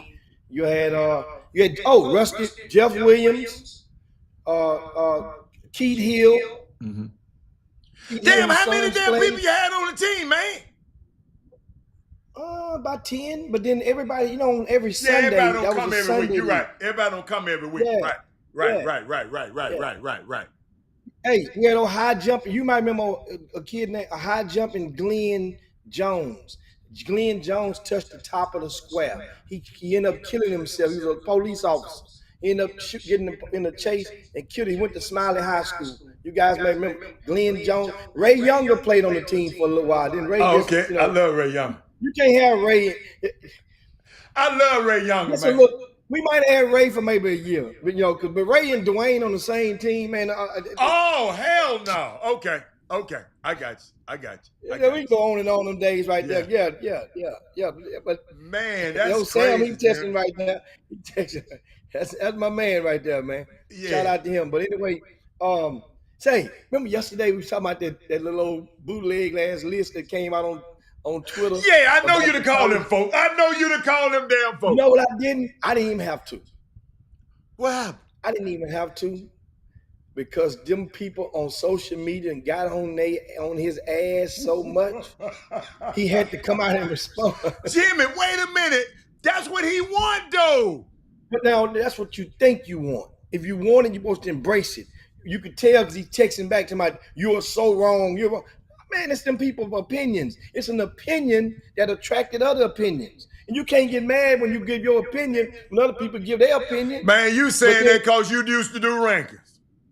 Well, yeah, but at the same time, one dude told him, one dude told him, I'm going to read this. One dude say, oh my God, this was so funny to me. One dude say, he told a dude, you just, I'm going to just paraphrase. He told him, man, you just need to, you mad. You just need to just go and just stop doing rankings altogether. Just stop doing this altogether. He just, I mean, it's crazy. I didn't even look him up. I'm serious. I didn't even look him up because I wasn't going to give him not one impression. When that man had my boy down there. And there's one dude and there's one guy that's what I'm talking about. That's why it's good to go down the rabbit hole sometimes, because the rankings is a reflection of that company. College basketball report is on Twitter, but it's one person. He has the power that reflects that entire company. And so it ain't like it's a committee. I was thinking it may have been 2 or 3 guys. It's him, one person. I like and that. He's been yielded that much power of persuasion, of influence. That's the thing. And as opposed to, like, let's say rankings or something. And this is a list we're talking about, in case you missed it yesterday, the top 30. His list of the top 30 one and done college basketball players. And so he also gave a disclaimer. Remember we won yesterday, I said, man, you should always give a disclaimer when you put this type of stuff out. Just I'm quite sure the young man, whoever it is, he's not older than me or haven't been in the game longer than me. So I understand from trials and errors, you should always put a disclaimer, or, as I said yesterday, lay your chalk down on the grass. So that not necessarily disclaimer, just add context. Said this is why. You know what I'm saying?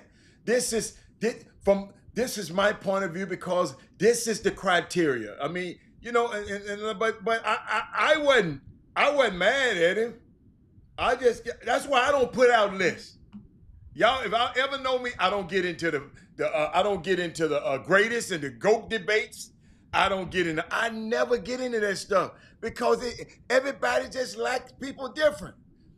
I like players that people don't like. And sometimes I want to like people that you don't like. I ain't like you.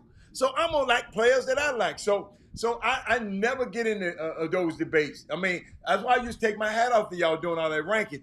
I wouldn't know where to go. I can't say this boy is better than this boy, or this kid is better than this guy. And this guy, you helped a lot of people a long time ago. You was talking about, look, when I rank, I got it in. If I rank you 1 through 10, that's the range. All 10 of y'all could be in that range. If I rank you 10 through 20, y'all can be in that range. When I start looking at it like that, it just makes what you said. Y'all on the front row, the next 10 guys, y'all on the next row.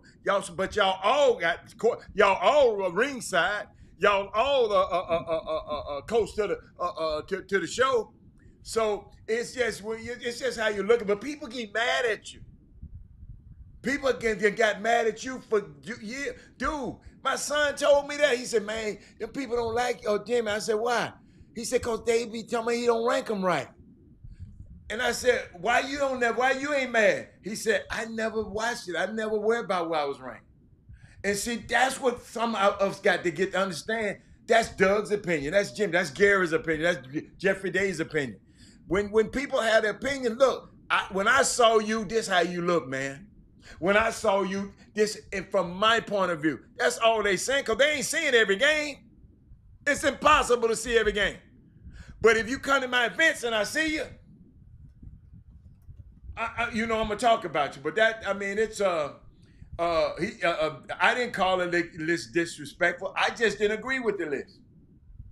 I just didn't disagree with the list. But because he said one and done's, what he mean? What the impact in college or the impact of what they see? That was Jimmy. He just didn't thoroughly think that one out. That's all. That's why I wasn't mad at him. Especially when I thought about it overnight, I said that kid just didn't think about it. But I didn't even think enough of him to go and look at the website because I didn't. So when I mentioned the disclaimer, it says, first of all, think about it. He jumps. The disclaimer is very defensive, and what it does is when you're that defensive and you ain't, unless you've attained a certain status in journalism or in media, then you ain't earned nothing to be sitting there, and you're trying to get support. Because that support will gain him another job somewhere, quite sure in the industry. He say it's wild how many people are mad because they look at this list from an NBA lens and are clouded with nostalgia. I like nostalgia.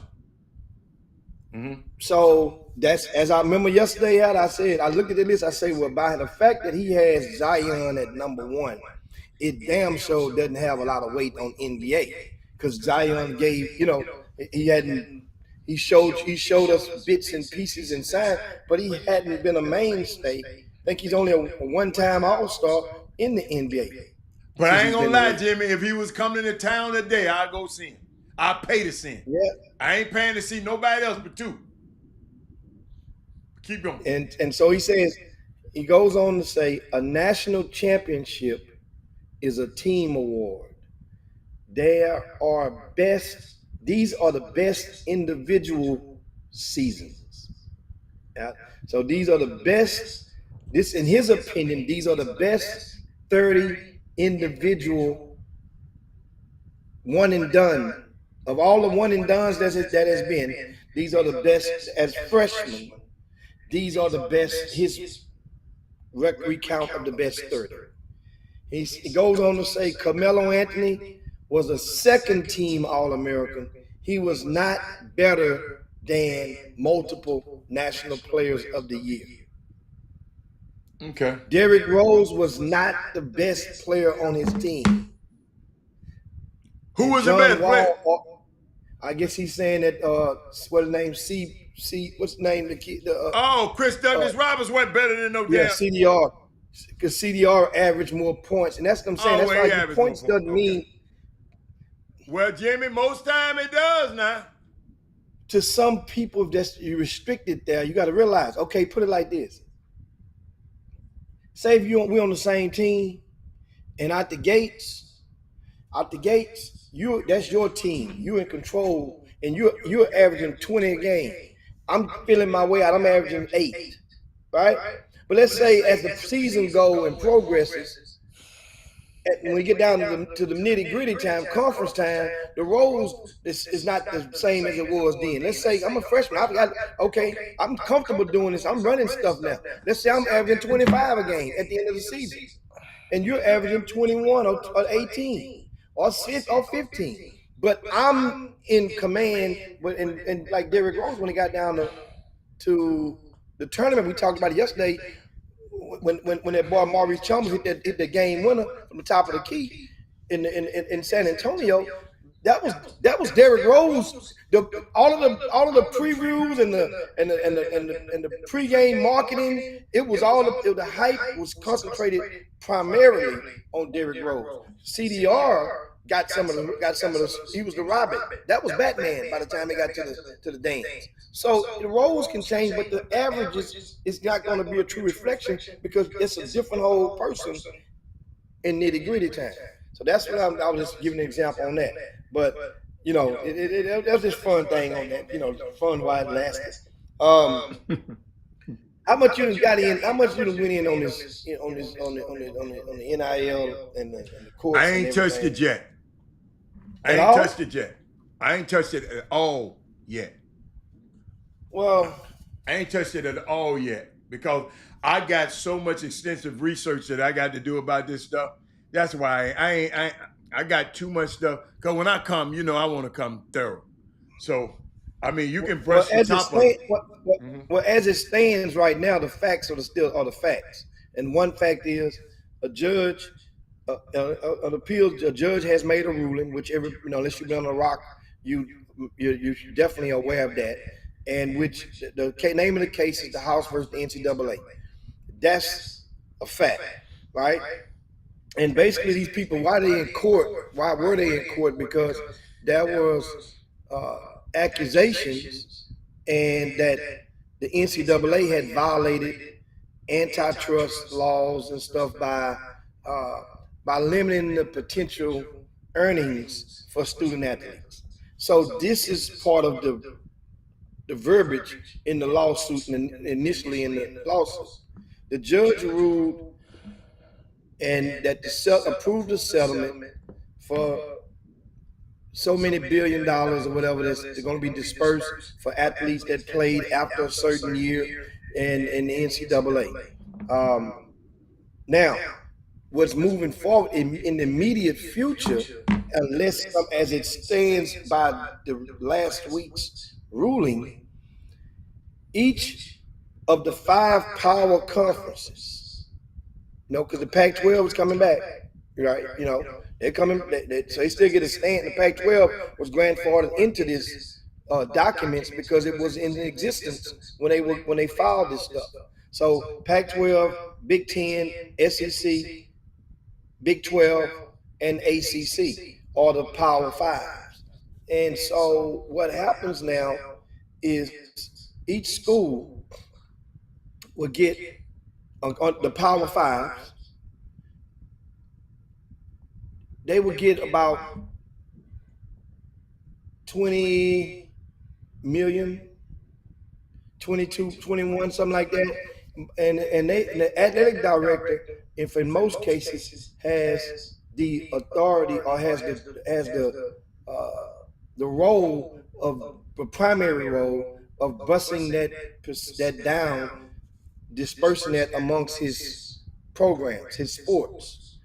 And which in most cases, from what the reports are right now, is that the football will get 75% of that money in most cases. That means basketball in most cases will get 15%.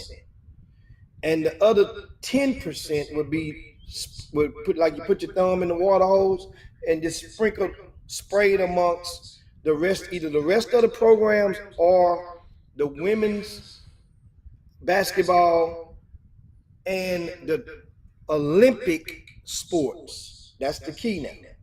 The Olympic sports is the term they're using. That way the others will go into and get that. So whatever sports in the Olympics, that way the line will be drawn in the sand up to the end. However, remember, as I mentioned yesterday, some schools like University of Houston is not going to do 75 and 15 for football and basketball. University of Houston AD has jumped right in front of it already and was like, listen, this is a championship contending basketball program. Instead of getting 15%, they're going to get about approximately 25%, which is a nice. And the football, it will be at the expense of football. Instead of getting 75%, that other 10% will be peeled off. It'll be about 65%. So that's in a nutshell. Now, what happened yesterday? They have the Power Fives now have gotten together and filed another. It's expected to be a bunch of lawsuits and a bunch of stuff.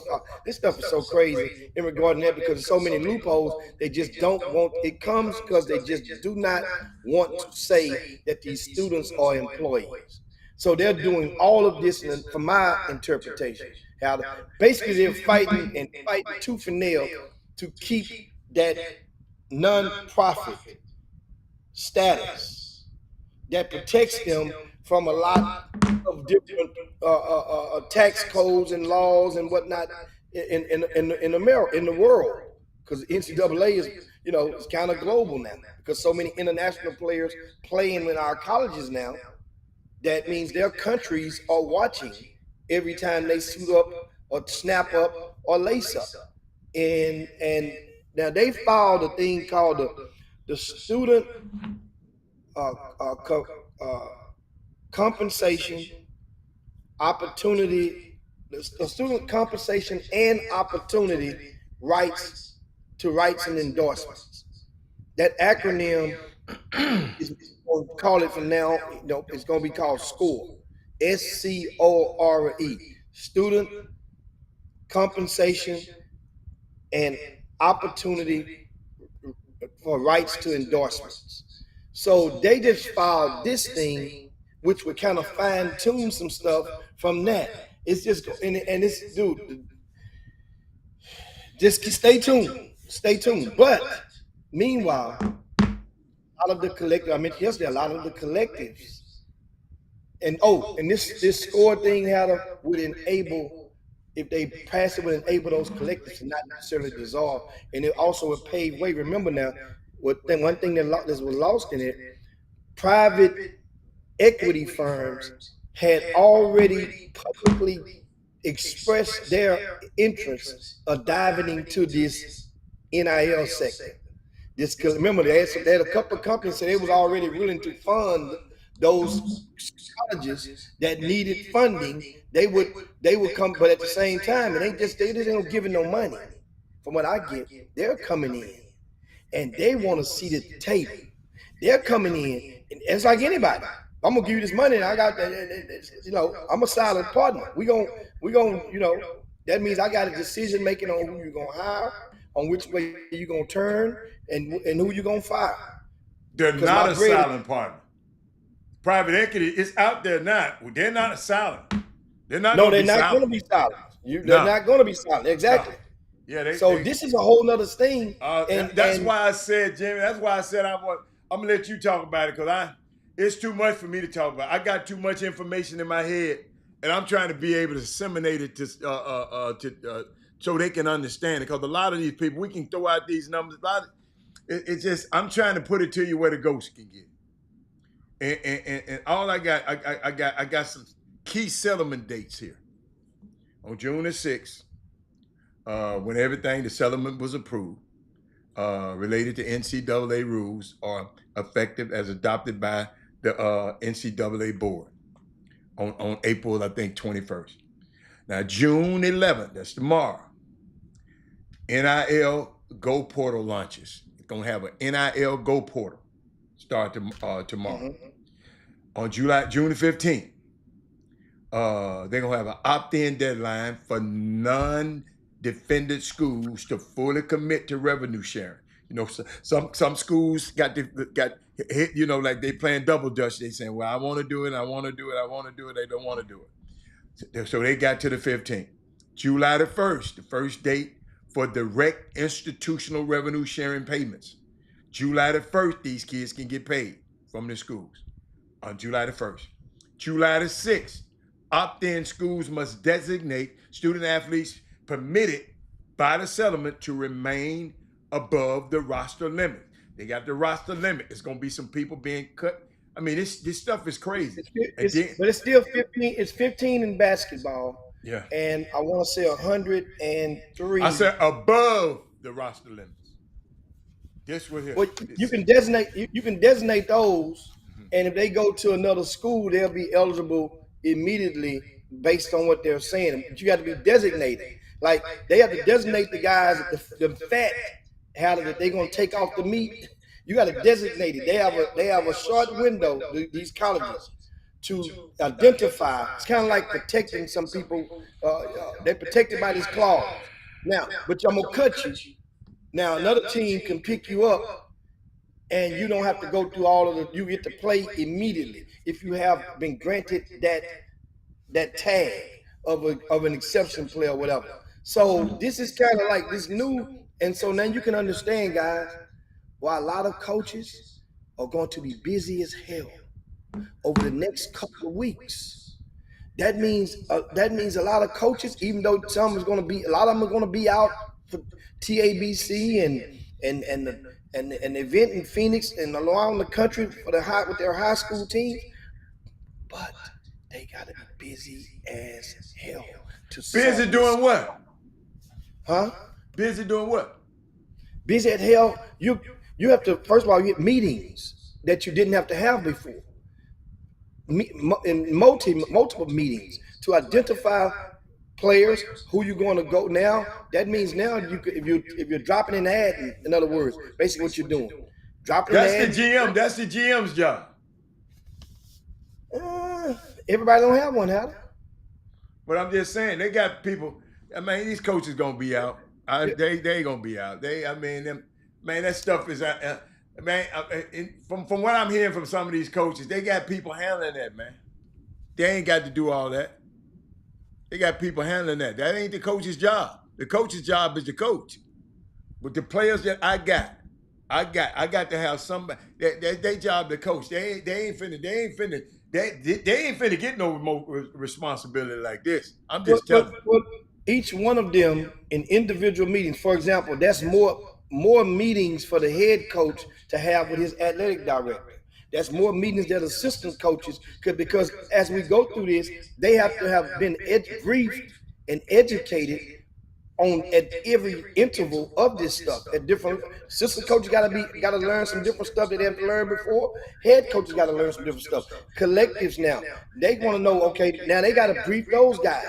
So it's different time is being consumed in different facets for depending on who you are up the chain. That's the thing. And you know, like I said, I got the papers now. I just thought about it. I had it printed from yesterday, thanks to Ronnie Flores, and he broke just recapping the settlement mean. When you said the settlement a while ago, the colleges, they have that opt-in. You mentioned the opt-in date was what? Was it June the 6th? Or June the 11th is the opt-in date. If they opt in to participate, they would directly pay the athletes a revenue share of up to 22% of the average Power Conference ticket. That's sponsor and media deal revenue with $20.5 million. I said about 21 million. $20.5 million is the number in the initial cap. Over the next 10 years, that cap is expected to rise, of course, because more TV revenue and everything. And this revenue is in addition to the revenue associated with the scholarship benefits. So this doesn't include the revenue they're going to get from those schools. It don't include the scholarship, the grant and aid money. It doesn't include that. That's separate. That's separate money. So the Pell Grant, that's separate money. Now, an amount in the settlement, 2.8 billion in to everyone that may have qualified from 2016 to the present. And now the question is, how they didn't put no date for when those payments begin. So once again, there's no date. You just gave us all them dates. There ain't no date for when the payments are set to begin. So that's another whole problem. So that means now, Jimmy, they just said, Jimmy, right here, July the 1st, first date for direct institutional revenue sharing payments. No. That's for the students. I'm talking about the back pay from the settlement. The back pay. There's no date set for them. No, but that's the judge ruled. Jimmy, Jimmy, you know they're gonna stretch that thing out for 20 years. They ain't gonna get no big payments. I hope it ain't that far. I hope No, it ain't that far. they said it's gonna stretch the payments out for 20 years. You talking about the players who already played? They owe 20 years. Stretched out when I'm 20 getting my years. first one, that's what I'm saying. There's no date that's been mandated and say this is when y'all got to start doing it by. As of now. So then so that's the thing on that. Now this state guys say it's interesting, but I'm and these you gotta realize.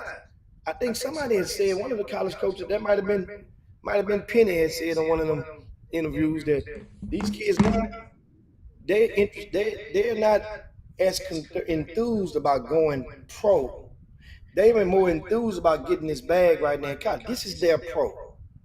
They're pro right now in college now. It's the equivalent. Now, if they happen to go play overseas, many of those guys gonna make lower than they did in college. So that's a ticket on that. So yeah, it's good stuff. But we stopped at 2. It's 2:00. So what else you got to get us out of here with? Oh, that's it. We got to get on the body here. It's time to slam it on down. You got your home talking about the top 100 camp. It ain't gonna be no top 100 camp no more, is it? Yeah, this week. Oh, okay. I mean, that would your homework. It tips off, and I have info on that and give you. I got the rosters and stuff in my cell phone, and all that. The top 100 camp is in South Carolina, not in Orlando. And of course, NBA and college coaches will be able to go. Once again, that's more. We'll be able to go there. These are the top, and it's a whole different format. I can break that down for you guys tomorrow. There's a new committee, the NBA.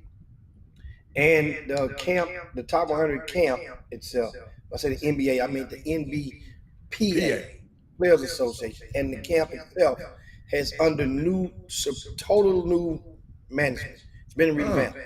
So all of the committees from before, there's nobody from the committee from before that's on the new system of way they do it.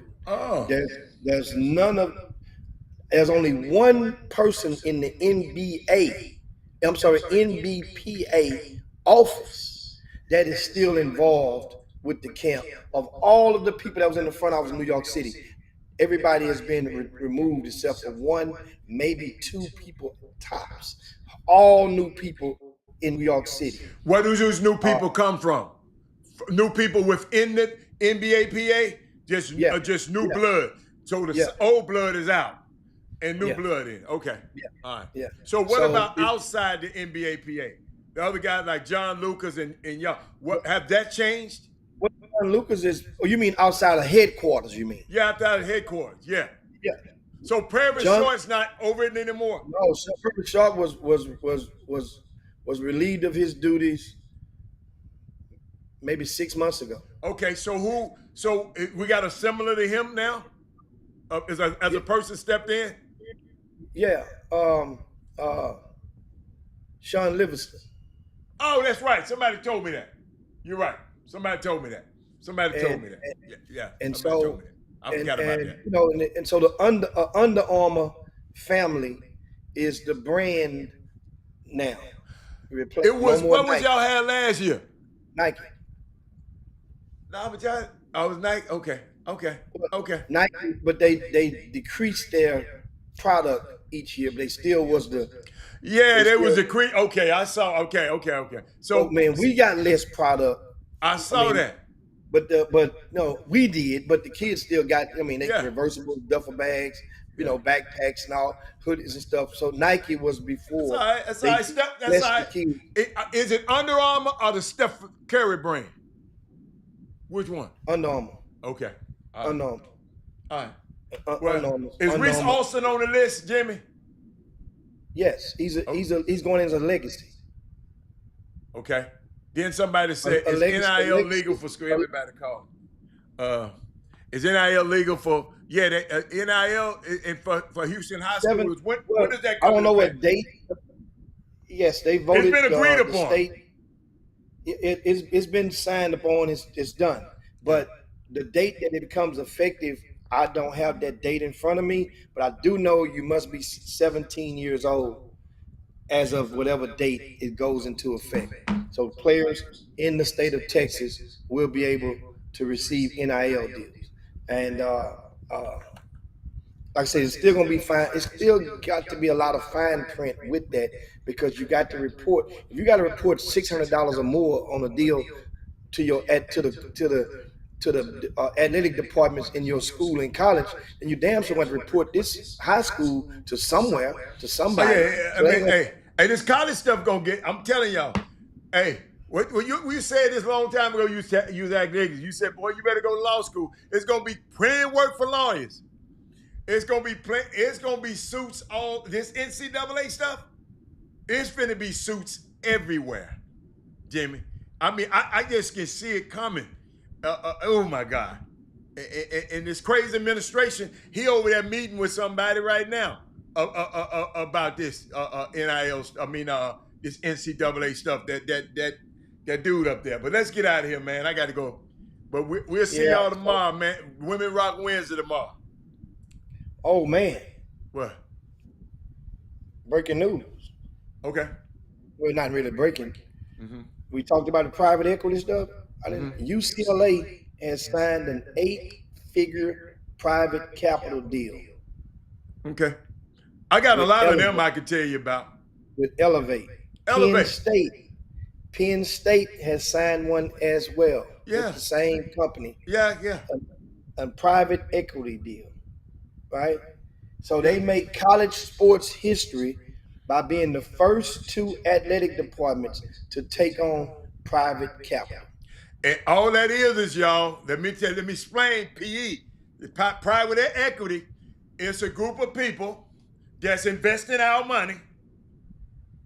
You got money, if you got money somewhere in private equity, they invest in your money, they expect a return.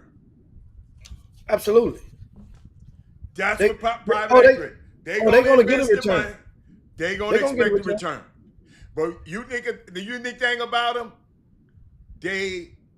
private equity lives in long term. They ain't short term.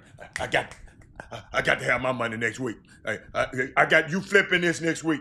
They deal in long term and forecasting. So that's a good thing about it. It's he said, how's your family in LA? What's going on in that mess? Man, my daughter told me flat out, Dad, that's fake news. I live downtown. I done drove around downtown. We just went to the restaurant right across from State and Son. All of that stuff ain't happening. So you can believe what you want. Just like they used to tell me when they used to be on the news out of town. They said, man, are y'all underwater in Houston? They showing the same thing on the loop with all the water in one place, and they think all of us are underwater because that's what my daughter, she called me. I called her. So somebody called me and said, man, your family okay?